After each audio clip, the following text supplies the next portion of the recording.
नमस्कार साथियों, आप सभी का इस ऑनलाइन प्लेटफॉर्म पर हम आपका हार्दिक स्वागत करते हैं। तो आज हम अपनी जो हरियाणा जी के MCQ सीरीज चली हुई है उसको आगे बढ़ाते हैं। तो आज हम देखते हैं कैटेगरी नंबर 11/2019 कैटेगरी नंबर नहीं 11/2019 का कैटेगरी नंबर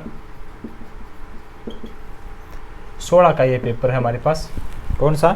कैटेगरी नंबर 16 का ये पेपर है हमारे पास।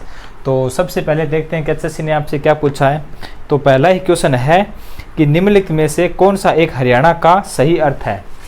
तो HSC ने आपसे पहला ही क्वेश्चन क्या पूछा है कि निम्नलिखित में से कौन सा हरियाणा का सही अर्थ है। हरियाणा का सही अर्थ है, ये आपसे पूछा है SSC ने कि हरियाणा का कौन सा अर्थ है बिल्कुल सही है। तो ये जो आपके ऑप्शन है, इन ऑप्शनों के अनुसार हरियाणा का सही अर्थ क्या हो जाता है? आपका हो जाता है ईश्वर का निवास। कौन सा? ईश्वर का निवास। ईश्वर का निवास। तो ये आपके सही आंसर हो जाता है। कौन सा आपका?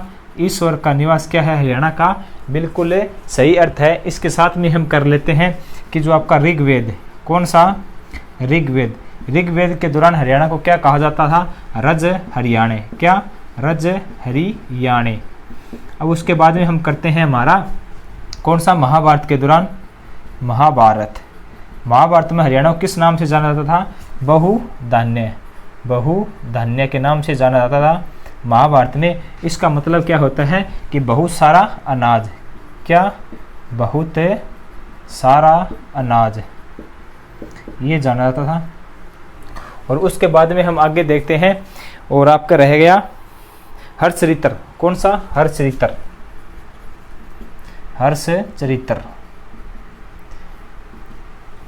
हर्षचरित्र में हरियाणा को क्या कहा जाता? श्रीकंठ जनपद।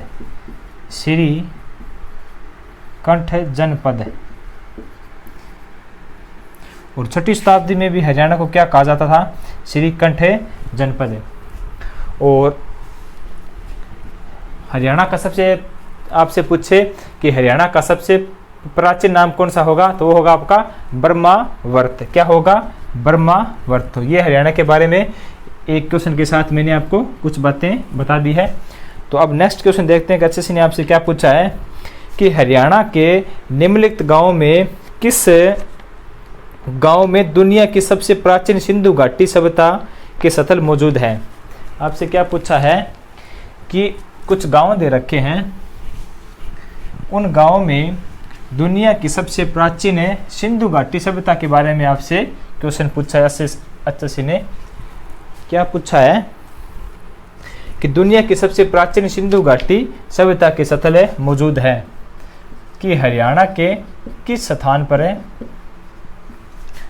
किस स्थान पर सबसे प्राचीन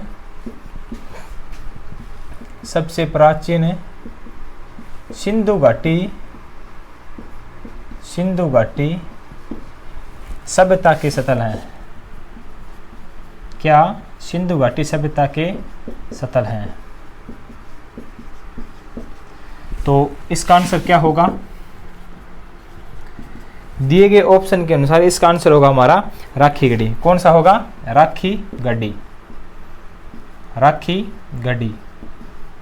कौन सा आंसर होगा आपका? राखीगढ़ी। ये कहाँ है आपका राखीगढ़ी? आपका होगा हिसार में। अगर पूछे राखीगढ़ी कहाँ है तो ये होगा हिसार में।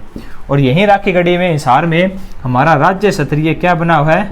राज्य स्तरीय संग्रहालय। वो कहाँ पे? हमारा राखीगढ़ी हिसार में है। कौन सा? राज्य स्तरीय संग्रहालय कहाँ पे है? राखीगढ़ी हिसार में। और जो राखीगढ़ी हिसार है, इसकी खुदाई का कार्य कब हुआ था? तो 1977 में इससे क्या हुआ है? 1997 इसका खुदाई का कार्य शुरू किया था। किसने किया? डॉक्टर अमरेंद्र नाथ ने किया। क्या इसके खुदाई का कार्य किया था? किसने? डॉक्टर अमरेंद्र नाथ ने। कब किया? 1997 को किया गया। और ये जो राखीगढ़ी है, ये सबसे बड़ा स्थल है आपका, सबसे बड़ा स्थल, ये भी आप ध्यान में रखना कि राखीगढ़ी हिसार सबसे आपका बड़ा स्थल है। कौन सा आपका? राखीगढ़ी हिसार है। और ये किस नदी के किनारे स्थित था? अगर आपसे नदी पूछे तो दृश्यवंती नदी होगी आपकी। कौन सी? दृश्यवंती नदी के किनारे स्थित था। कौन सा आपका? राखीगढ़ी हिसार। तो ये इसके बारे में सब कुछ बातें थी। अगर दोबारा ये क्वेश्चन रिपीट हो और इनमें से कोई भी आपसे पूछे तो आपका क्वेश्चन है गलत नहीं होना चाहिए। तो नेक्स्ट क्वेश्चन के बारे में देखते हैं हम आगे कि नेक्स्ट क्वेश्चन आपसे क्या पूछा है।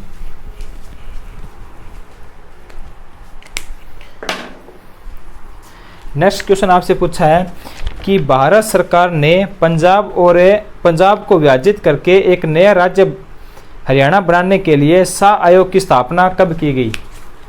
क्या पूछा है आपसे कि आपकी भारत सरकार ने, किसने? भारत सरकार ने आगे क्या कह रखा है इसमें?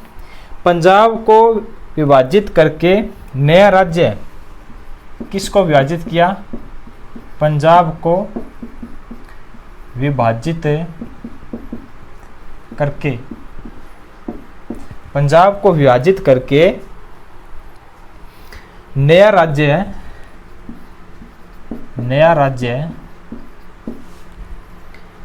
हरियाणा बनाने के लिए शाह आयोग की स्थापना कब की गई? नया राज्य हरियाणा बनाने के लिए शाह आयोग की स्थापना कब की गई?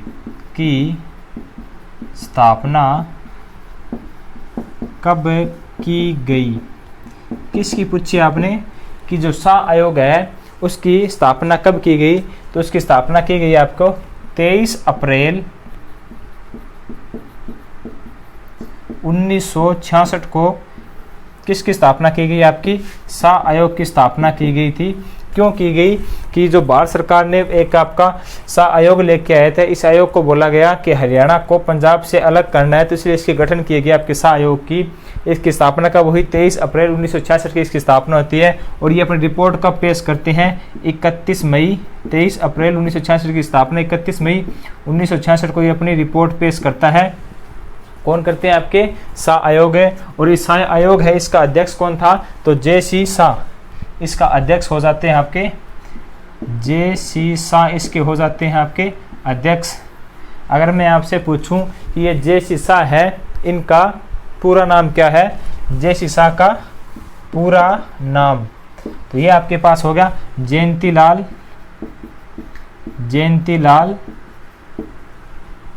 छोटेलाल, जयंती छोटेलाल भी बोल सकते हैं आपको, छोटेलाल और शाह, ये इसके क्या होगा? पूरा नाम होगा इसका जयंतीलाल छोटेलाल। अगर आपसे अच्छे पूछा जाए इनका संबंध कहाँ से था, तो हो गया आपका गुजरात से। ये क्या इनका संबंध था? आपके गुजरात से क्या इनका संबंध होता है?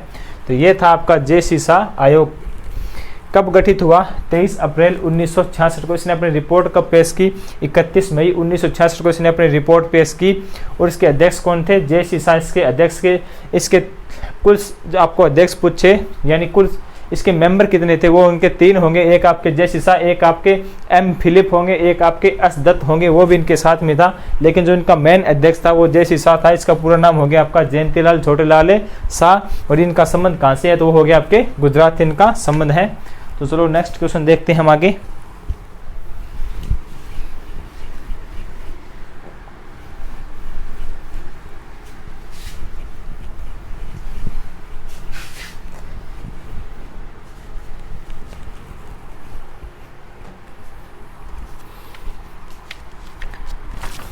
आगे नेक्स्ट क्वेश्चन है आपका कि हरियाणा के किस जिले में व्हीकल सिस्टम पर आधारित किलोमीटर योजना शुरू की गई है? कि जो आपका व्हीकल सिस्टम है, व्हीकल सिस्टम, इस सिस्टम पर है किलोमीटर आधारित स्कीम, किलोमीटर पर आधारित स्कीम हरियाणा के किस जिले से शुरू की गई है? तो वो आपके पास आंसर होगा गुरुग्राम से शुरू की गई है। किलोमीटर आधारित पर स्कीम में कहाँ से शुरू की गई है? गुरुग्राम से शुरू की गई है। ये आपके करंट का क्वेश्चन था आपके, तो ये आपसे पूछा एसएससी ने। तो उसके बाद में नेक्स्ट क्वेश्चन करते हैं कि नेपाल और चीन से, क्या नेपाल हो गया और आपका चीन हो गया, नेपाल और चीन से माउंट एवरेस्ट पर चढ़ने वाली पहली भारतीय महिला, क्या पूछा है आपसे? एक तो आपका नेपाल हो गया, कौन सा? नेपाल, और एक आपका चीन। इन दोनों की तरफ से चढ़ने वाली पहली भारतीय महिला, पहली भारतीय महिला, तो वो कौन सी होगी आपकी? अनीता कुंडू। कौन सी होगी आपकी? अनीता कुंडू। इनका संबंध कहाँ से है? इनका संबंध है इंसार से। अनीता कुंडू का संबंध कहाँ से है? इंसार से इनका संबंध हो जाता है। और ये पहली महिला है जो नेपाल व चीन की तरफ से, दोनों तरफ से इसने चढ़ाई की थी माउंट एवरेस्ट की। और अगर आपसे क्वेश्चन पूछे कि जो माउंट एवरेस्ट है उसकी 2 बार चढ़ाई करने वाली हरियाणा की पहली महिला, तो वो आपकी होंगे, पहली महिला जो आपकी रेवाड़ी से संबंध रखती है वो आपकी पहली महिला हो जाती है। उसके बाद में नेक्स्ट क्वेश्चन आगे देखते हैं कि 1 जनवरी 2020 की स्थिति में पंजाब हरियाणा उच्च न्यायालय के वर्तमान मुख्य न्यायाधीश कौन है? आपसे पूछा है 1 जनवरी 2020 की स्थिति में जो आपका पंजाब और हरियाणा का जो हाई कोर्ट है उसके न्यायालय कौन है, उसके जो मुख्य न्यायाधीश है वो कौन है? तो वो पूछे आपसे, तो वो होंगे आपके रविशंकर झा। कौन से हो जाते हैं आपके? रविशंकर झा हो जाते हैं। कौन से आपके? पंजाब है जो हरियाणा है उसके मुख्य न्यायाधीश कौन से हो जाते हैं आपके? रविशंकर झा हो जाते हैं। और ये जो रविशंकर झा है ये कब बने थे? तो आपके 6 अक्टूबर 2019 को बने थे आपके रविशंकर झा। और ये कौन से नंबर के हैं? तो ये है 39 नंबर के हैं रविशंकर झा। 39वें नंबर हो जाते हैं आपके, रविशंकर झा हो जाते हैं 39वें नंबर के। और उसके बाद में हम नेक्स्ट क्वेश्चन देखते हैं आगे। हरियाणा के किस राजनीतिक नेता को 2019 का यूथ आइकन की किताब से नवाजा गया है? क्या पूछा है कि 2019 का कौन सा यूथ आइकन, यूथ आइकन से किसे नवाजा गया है? तो आपके होंगे दुष्यंत चौटाला को। कौन होंगे आपके? दुष्यंत चौटाला। इनकी पार्टी कौन सी है? जेजेपी पार्टी है। इसका गठन कब होता है? 9 दिसंबर 2018 को इसका गठन होता है। और इसके पास कितनी सीटें थी? तो 10 इसके पास है सीटें थी। किसके पास है? दुष्यंत चौटाला के पास। वर्तमान में सरकार किसकी है? बीजेपी व दुष्यंत चौटाला दोनों की मिलकर सरकार है। और इनकी कितनी सीटें थी? इनकी 40 सीटें इनकी हो जाती है, 10 सीटें इनकी हो जाती है, 31 सीट कांग्रेस की हो जाती है, और 1 सीट आपकी आईएनएलडी की, 1 सीट आपकी हेलोपा की, और बाकी बच गई वो निर्दलीय हो जाती हैं आपकी 7 सीटें। तो इस प्रकार से आप इनको याद रखना। तो आगे देखते हैं हम नेक्स्ट क्वेश्चन। आगे पूछा है कि हरियाणा की 14वीं विधानसभा, कौन सी विधानसभा? 14वीं विधानसभा के उपाध्यक्ष है। तो हरियाणा के जो 14वीं विधानसभा है उसके उपाध्यक्ष पूछे आपसे।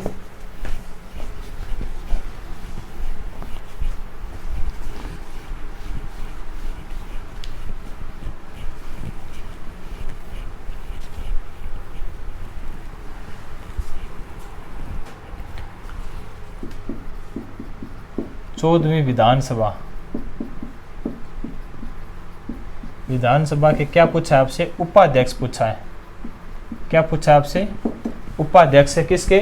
14वीं विधानसभा के। ये आपके पास हो जाते हैं रणवीर। कौन से? रणवीर गंगवा। ये क्या है? आपके उपाध्यक्ष हैं 14वीं विधानसभा के। क्या हो जाते हैं? आपके उपाध्यक्ष हो जाते हैं। कौन से? रणवीर गंगवा। अगर मैं आपसे पूछूं कि इनका चुनाव क्षेत्र कौन सा चुनाव क्षेत्र है, तो वो हो जाता है नलवा। इनका चुनाव क्षेत्र हो जाता है नलवा। और अगर मैं आपसे अध्यक्ष की बात करूं कि इनके अध्यक्ष कौन है 14वीं विधानसभा के, तो वो हो जाते हैं आपके पास है ज्ञानचंद गुप्ता। ज्ञानचंद गुप्ता क्या हो जाते हैं? 14वीं विधानसभा के अध्यक्ष हो जाते हैं। और इनका निर्वाचन क्षेत्र कौन सा था? तो वो आपका हो जाता है पंचकुला। तो इनके बारे में आप ध्यान रखना कि इन्होंने कहाँ से चुनाव लड़ा था? पंचकुला से। और रणवीर गंगवा ने कहाँ से लड़ा था आपका? तो नलवा से। ये कौन सी विधानसभा हो जाती है आपकी? 14वीं सभा हो जाती है। तो उसके बाद में हम नेक्स्ट क्वेश्चन देखते हैं कि निम्नलिखित में से किसे हरियाणा के पहले राज्य कवि के पद से सुशोभित होने का गौरव प्राप्त हुआ है। कि हरियाणा का पहला राज्य कवि पूछा आपसे, हरियाणा का पहला राज्य कवि क्या पूछा आपसे, पहले राज्य कवि के बारे में। तो वो आपका आंसर क्या होगा, उदयभान हंस। कौन सा, उदयभान हंस क्या हो जाते हैं हरियाणा के पहले राज्य कवि, कौन हो जाते हैं आपके, उदयभान हंस हरियाणा के पहले राज्य कवि। अब उसके बाद में आपसे पूछूं हरियाणा का प्रथम संत, हरियाणा का पहला संत, तो वो कौन सी आपके, दादू दयाल, संत दादू दयाल, दादू दयाल। ये क्या हो जाते हैं हरियाणा के पहले संत, कौन से आपके, दादू दयाल। अब हरियाणा के उर्दू भाषा के पहले राज्य कवि कौन से, उर्दू भाषा के आपसे पूछ लिया जाए, उर्दू भाषा के पहले राज्य कवि तो अनूप चंद आफ्ताब, अनूप चंद आफ्ताब, ये क्या हो जाते हैं, उर्दू भाषा के पहले राज्य कवि हो जाते हैं। अगर मैं बात करूं आपसे सूफी कवि, कौन से, हरियाणा राज्य का पहला सूफी कवि, सूफी कवि कि हरियाणा राज्य का पहला सूफी कवि कौन सा है, तो वो हो जाता है आपका मोहम्मद, शेख मोहम्मद तुरक। कौन सा, शेख मोहम्मद तुरक, शेख मोहम्मद तुरक। ये क्या होता है हरियाणा राज्य के प्रथम सूफी कवि। हरियाणा राज्य का पहला राज्य कवि कौन सा है, उदयभान हंस। और पहला संत पूछे आपसे तो दादू दयाल, और पहला उर्दू भाषा का कवि पूछे आपसे अनूप चंद आफ्ताब। और अगर आप सूफी कवि पूछे तो आपका शेख मोहम्मद तुरक ही हो जाते हैं आपके सूफी कवि। अब उसके बाद में आगे बढ़ते हैं। आगे क्वेश्चन में दे रखा है आपको कि टूटा हुआ आदमी, कौन सा, टूटा हुआ आदमी उपन्यास क्या है, ये उपन्यास है, इसके रचयिता कौन है आपसे, टूटा हुआ आदमी, टूटा हुआ आदमी ये क्या है, एक उपन्यास है, उपन्यास। इसके रचयिता के बारे में पूछा आपसे कि इसके रचयिता कौन है, तो वो आपके होंगे मोहन चोपड़ा। क्या हो जाते हैं आपके, मोहन चोपड़ा किसके रचयिता, टूटा हुआ आदमी क्या हो जाते हैं, रचयिता हो जाते हैं आपके मोहन चोपड़ा। इसके कुछ अन्य भी हैं, वो आपके एक तो कटा हुआ पेड़, कटा हुआ पेड़, और उसके बाद में कहीं धूप कहीं छाया, कहीं धूप कहीं छाया, और उसके बाद में करते हैं हम बाहें, इसी का है। और इसके नीड के आगे, नीड के आगे ये भी इसी का है। और एक आपका बंद दरवाज़ा, बंद दरवाज़ा ये भी इसी का है। और कहीं धूप कहीं छाया ये भी इसी का है। उसके बाद में कटा हुआ पेड़ ये भी इसी का है। सॉरी, कहीं धूप कहीं छाया नहीं है, ये आपका होगा एक छाया होगा आपका, कौन सा, एक छाया, ये इसका है एक छाया। और एक इसका होगा आधा कटा हुआ सूर्य, कौन सा, आधा कटा हुआ सूर्य, कटा हुआ सूर्य ये भी इसी का है। तो ये किसके हैं, मोहन चोपड़ा के हैं आपके। टूटा हुआ आदमी, एक छाया, बाहें, नीड के आगे, बंद दरवाजे, आधा कटा हुआ सूर्य, ये किसके हैं आपके, मोहन के हैं। तो उसके बाद में नेक्स्ट क्वेश्चन देखते हैं कि हरियाणा उर्दू अकादमी की स्थापना पूछी आपसे। ये क्वेश्चन फिर रिपीट हो जाता है, हरियाणा उर्दू अकादमी की स्थापना, उर्दू अकादमी की स्थापना तो ये कब हो जाती है आपकी, 22 दिसंबर 1985 को इसकी स्थापना हो जाती है। इसकी जो पत्रिका है उसका क्या नाम है, तो उसका है आपका जमुना तट, जमुना तट इसकी जो पत्रिका है वो हो जाती है। और इसके अध्यक्ष कौन हो जाते हैं, तो वो नरेंद्र इसके अध्यक्ष हो जाते हैं। और इसके उपाध्यक्ष आपसे पूछे, ये निर्देश आपका निर्देशन कर लेना आप, निर्देशक है। निर्देशक इसके हो जाते हैं, और उपाध्यक्ष ये हो जाते हैं डॉक्टर चंद्र त्रिखा, ये इसके क्या हो जाते हैं, उपाध्यक्ष होता है डॉक्टर चंद्र त्रिखा। तो ये थी आपकी उर्दू साहित्य अकादमी। कौन सी? उर्दू साहित्य अकादमी। अब ये जो आपकी उर्दू साहित्य अकादमी है, इसकी एक पत्रिका हो जाती है आपकी जमुना तट। कौन सी? जमुना तट। एक इसकी और पत्रिका है, वो है इसकी उर्दू दिशा, ये आपकी जमुना तट हो जाती है। एक इसकी और पत्रिका है, वो भी आप याद रखना, उर्दू दिशा। तो ये भी आपको ऑप्शन में पूछ सकता है कि निम्नलिखित में से हरियाणा के उर्दू साहित्य अकादमी की पत्रिका का नाम बताओ। आपको जमुना तट के बजाय ये भी मिल सकता है उर्दू दिशा। इसकी लिपि किस प्रकार की है? तो देवनागरी इसकी लिपि के अंदर छपती है ये। और ये जो आपके हरियाणा उर्दू साहित्य अकादमी है, ये कितने प्रकार के पुरस्कार बांटती है? तो वो हो गए आपके 4 प्रकार के पुरस्कार बांटते हैं। कौन सी? हरियाणा की उर्दू साहित्य अकादमी। अब उसके बाद में हम आगे बढ़ते हैं। आगे क्वेश्चन पूछा है आपसे कि इनमें से किस भाषा को हरियाणा की सबसे पुरानी भाषा मानी जाती है? कि जो हरियाणा की भाषा है वो सबसे पुरानी मानी जाती है आपकी खड़ी बोली। ये भी क्वेश्चन बहुत बार रिपीट हुआ है कि हरियाणा की सबसे प्राचीन भाषा कौन सी मानी जाती है? तो आपकी खड़ी बोली मानी जाती है। उसके बाद में नेक्स्ट क्वेश्चन देखते हैं कि निम्नलिखित में से कौन सी पर्वत श्रृंखला हरियाणा के उत्तर पूर्व में स्थित है? कौन सी आपकी उत्तर पूर्व में पूछा है आपसे, उत्तर पूर्व में पूछा है आपसे। तो ये आपका आंसर क्या होगा? शिवालिक की पहाड़ियाँ। ये आपके कहाँ है? उत्तरी पूर्वी में है, 1.67% में फैली हुई है। ये जो शिवालिक की पहाड़ियाँ आपके अम्बाड़ा, यमुनानगर, पंचकुला के अंदर फैली हुई है। उसके बाद में नेक्स्ट क्वेश्चन देखते हैं कि निम्नलिखित में से कौन सी नदी उत्तरी हरियाणा में बहती है? आपसे पूछा है कि जो उत्तरी हरियाणा है उसके अंदर आपके कौन सी नदी बहती है? तो उत्तरी हरियाणा में कौन सी नदी बहती है? आपकी घग्गर नदी बहती है। कहाँ पे? उत्तरी हरियाणा में। आपके उत्तरी हरियाणा में कौन सी नदी बहती है? तो वो आपकी होगी घग्गर नदी। कौन सी? घग्गर नदी। कहाँ पे बहती है? आपके उत्तरी हरियाणा में बहती है। कौन सी घग्गर नदी? इनका उद्गम स्थान कहाँ पे होता है? तो डागसोई नामक स्थान से वो कहाँ पे? आपके हिमाचल प्रदेश से। कहाँ पे होता है? आपका हिमाचल प्रदेश होता है इसका डागसोई नामक स्थान, हिमाचल प्रदेश से। और ये हरियाणा के कौन से स्थान पर ये प्रवेश करती है? तो ये आपके पंचकुला में प्रवेश करती है। कहाँ पे? पंचकुला में प्रवेश करने के बाद में ये जाती है आगे आपके अम्बाड़ा में प्रवेश करने के बाद में ये आगे जाती है आपके कैथल के बाद में ये फतेहाबाद, उसके बाद में सिरसा, और सिरसा के बाद में ये जो राजस्थान का हनुमानगढ़ जिला है उसमें प्रवेश कर जाती है।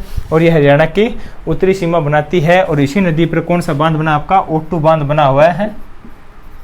ओटू बांध बना हुआ है।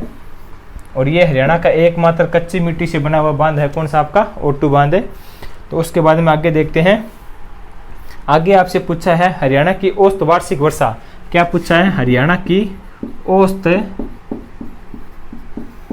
वार्षिक वर्षा। क्या पूछा है आपसे? औसत वार्षिक वर्षा पूछा है। तो वो आपका आंसर होगा 40 से 55 सेंटीमीटर क्या हो जाती है? आपके हरियाणा की औसत वार्षिक वर्षा होती है। और 536.5 मिलीमीटर ये ऑप्शन में था आपका, ये मैंने मेरी तरफ से बताया है, ये सेंटीमीटर में है। और ये ऑप्शन में था 536.5 मिलीमीटर, इन्होंने मिलीमीटर में पूछा है। अब बताते हैं कि हरियाणा में सबसे ज़्यादा वर्षा कहाँ पे होती है? क्या ज़्यादा वर्षा? तो ये आपकी होगी छछरौली यमुनानगर में कहाँ पे होती है सबसे ज़्यादा वर्षा? ये कौन सा आपका स्थान है? क्या है? स्थान। अगर आपसे पूछे हरियाणा में निम्नलिखित स्थानों में सबसे ज़्यादा वर्षा कहाँ पे होती है? तो आपकी होगी छछरौली यमुनानगर में सबसे ज़्यादा वर्षा होती है। और आपकी कम कहाँ पे होगी? कम आपकी होगी लोहारू भिवानी में। कहाँ पे? लोहारू भिवानी में। यहाँ पे क्या होती है, कम वर्षा वाले क्या है, ये स्थान है। अब आपसे पूछे कि सबसे ज़्यादा वर्षा वाला जिला, क्या पूछे सबसे ज़्यादा वर्षा वाला जिला, तो वो आपका होगा अम्बाला। कौन सा, अम्बाला। सबसे ज़्यादा वर्षा वाला जिला कौन सा होगा आपका, अम्बाला। और सबसे कम वर्षा वाला जिला कौन सा होगा, तो आपका सिरसा होगा सबसे कम वर्षा वाला जिला। इनमें कंफ्यूज मत होना, ये तो है स्थान कि एक प्रॉपर स्थान जहाँ पे सबसे ज़्यादा वर्षा होती है वो आपका होगा छछरौली, यमुनानगर। और सबसे कम वर्षा कहाँ पे होती है, आपके लोहारू, भिवानी में सबसे कम वर्षा होती है। और जो सबसे ज़्यादा वर्षा कौन से ज़िले में होती है, तो वो आपके अम्बाड़ा में सबसे ज़्यादा वर्षा होती है। और सबसे कम वर्षा कौन से ज़िले में होती है, तो आपके सिरसा में सबसे कम वर्षा होती है। तो इनमें कंफ्यूज मत होना आप। उसके बाद में आगे देखते हैं, आगे लिख रखा है कि हरियाणा के कितने राजस्व मंडल हैं। हरियाणा के राजस्व मंडल पूछे आपसे, राजस्व मंडल के बारे में पूछा, तो आपके कितने हो जाते हैं, 6 राजस्व मंडल हो जाते हैं। जो हरियाणा के जो आपके 6 डिवीजन हैं वही हैं, जैसे आपके अम्बाड़ा हो गया, और आपका हिसार हो गया, आपका रोहतक हो गया, आपका करनाल हो गया, और आपका फरीदाबाद हो गया, और आपका जो गुरुग्राम है वो, ये सब क्या है आपके राजस्व मंडल हैं। तो इनके जो आगे ज़िले हैं वो आप देख लेना। तो उसके बाद में नेक्स्ट क्वेश्चन करते हैं कि दी गई नदियों में से कौन सी, दी गई नदियों में से घग्गर नदी की सहायक नदी पूछी आपसे। तो मैंने आपको नदियों के टॉपिक में बताया था कि घग्गर की सहायक नदी कौन सी थी, तो कौशल्या।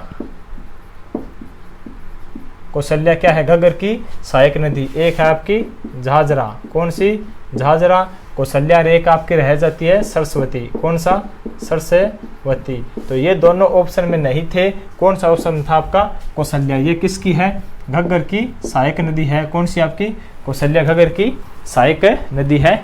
इसी घग्गर की सहायक नदी है कौशल्या। तो इसलिए मैंने आपको बोला था कि इनकी जो सहायक नदी है उनके बारे में आप पढ़ लीजिए।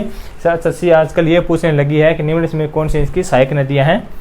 तो आगे नेक्स्ट क्वेश्चन करते हैं कि 2011 की जनगणना के अनुसार हरियाणा का लिंगानुपात कितना था। क्या पूछा है आपसे, 2011 की जनगणना के दौरान हरियाणा का लिंगानुपात कितना है।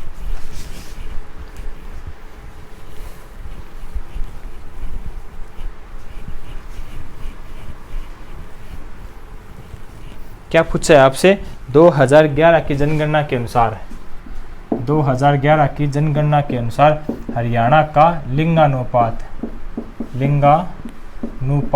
कितना है। तो वो आपका आंसर होगा 879। 1000 के ऊपर क्या है आपके लिंगानुपात है कितना, 879 क्या है लिंगानुपात है। अब मैं आपसे पूछूं कि हरियाणा का शहरी लिंगानुपात कितना है और हरियाणा का ग्रामीण लिंगानुपात है। शहरी और ग्रामीण कौन सा, हरियाणा का शहरी व ग्रामीण लिंगानुपात है कितना है। तो आज जो आपका शहरी लिंगानुपात है वो होगा 873। कितना होगा, 873। और हरियाणा का ग्रामीण कितना होगा, 882। तो ये होगा हरियाणा का ग्रामीण लिंगानुपात है। और इनके बीच में आ जाता है आपका 879। कितना, 879। ये हो जाता है हरियाणा का पूरे का लिंगानुपात। और ये हरियाणा का शहरी लिंगानुपात, ये हरियाणा का ग्रामीण लिंगानुपात। अब अगर आपसे क्वेश्चन पूछे कि सबसे ज़्यादा लिंगानुपात कहाँ पे है, तो वो आपका होगा मेवात में। कहाँ पे, मेवात में। कितना, 903। कितना है आपका लिंगानुपात सबसे ज़्यादा, मेवात में। और सबसे कम कहाँ पे है, आपके गुरुग्राम में। सबसे कम कहाँ पे, आपके गुरुग्राम में। कितना है, 853।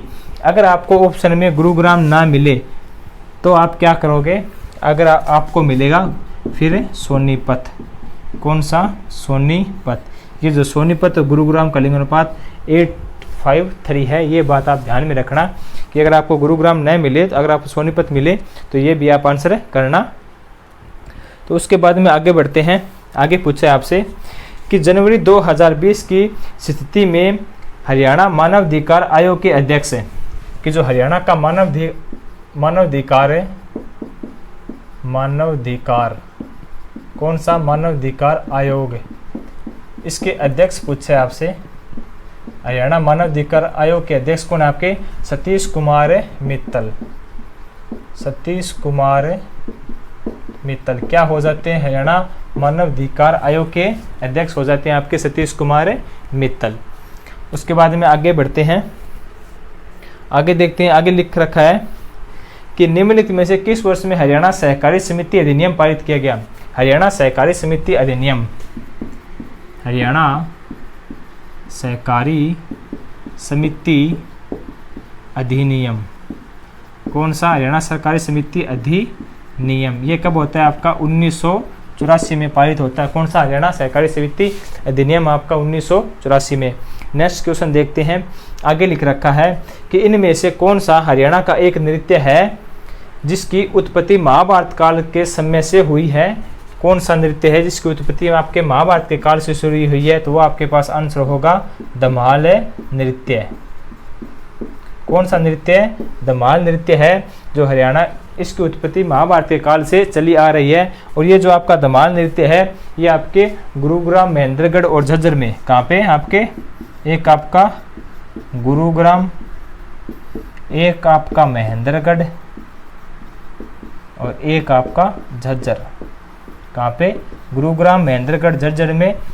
इन शहरों में, इन जिलों में क्या है? ये आपके धमाल नृत्य होता है, गुरुग्राम, महेंद्रगढ़ और झज्जर में। उसके बाद में हम आगे देखते हैं कि हरियाणा की किस प्रकार की कला बहुत प्रसिद्ध है? कि हरियाणा में कौन सी कला बहुत प्रसिद्ध है? ये कला का भी चैप्टर बिल्कुल छोटा सा चैप्टर है और 10-15 मिनट का होगा, ये भी मैं आपको करवा दूंगा।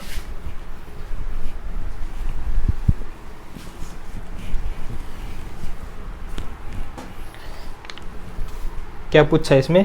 हरियाणा में किस प्रकार की कला बहुत प्रसिद्ध है? कि जो हरियाणा है इसमें किस प्रकार की कला बहुत प्रसिद्ध है? किस प्रकार की कला बहुत प्रसिद्ध है?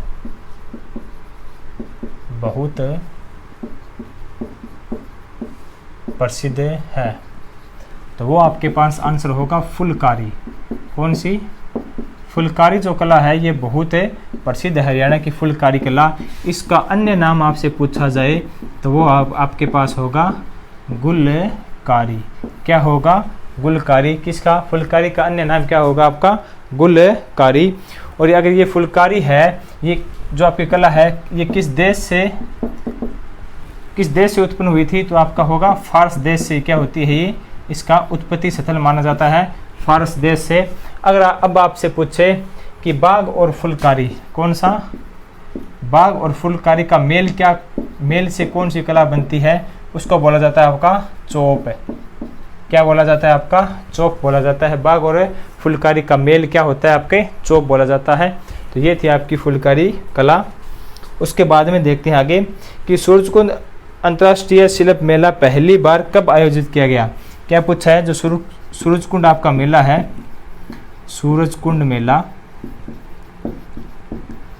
ये पहली बार कब मनाया गया? पहली बार पूछा है तो ये आपके पास आंसर होगा 1987 में पहली बार सूरजकुंड मेले का आयोजन होता है। और ये कब से हुआ? 1 फरवरी से लेकर 15 फरवरी तक इसका क्या होता है? आयोजन होता है। और प्रथम इसमें देश कौन था सहभागी देश? वो होगा आपके मिस्र होगा। कब? 2009 में। और प्रथम सहयोगी जो आपका राज्य कौन सा होगा? तो वो होगा आपका राजस्थान। कब बना ये? 1989 में। और अब देखते हैं कि जो आपका 34वां सूरजकुंड मेला है, ये सूरजकुंड मेला कहाँ लगता है आपका? फरीदाबाद में। ये भी आप याद रखना, फरीदाबाद में। ये जो आपका 34वां सूरजकुंड मेला है इसका उद्घाटन किसने किया? तो राष्ट्रपति रामनाथ कोविंद ने। इसमें सहयोगी देश कौन था आपका? उज्बेकिस्तान है। इसमें क्या थे आपके? सहयोगी देश था उज्बेकिस्तान है। और राज्य पूछे आपसे तो वो आपका कौन सा होगा? हिमाचल प्रदेश। ये आपके थे राज्य हिमाचल प्रदेश। किसमें? 34वें सूरजकुंड मेले में उज्बेकिस्तान और आपका हिमाचल प्रदेश है। और अब जो आपका 35वां सूरजकुंड मेला है वो कोरोना के कारण नहीं हो सका, उसको टाल दिया गया है। तो ये थे आपके सूरजकुंड मेला। तो आज की क्लास करते हैं यहीं पे समाप्त। तो मिलते हैं नेक्स्ट क्लास में, तब तक के लिए जय हिंद, जय भारत।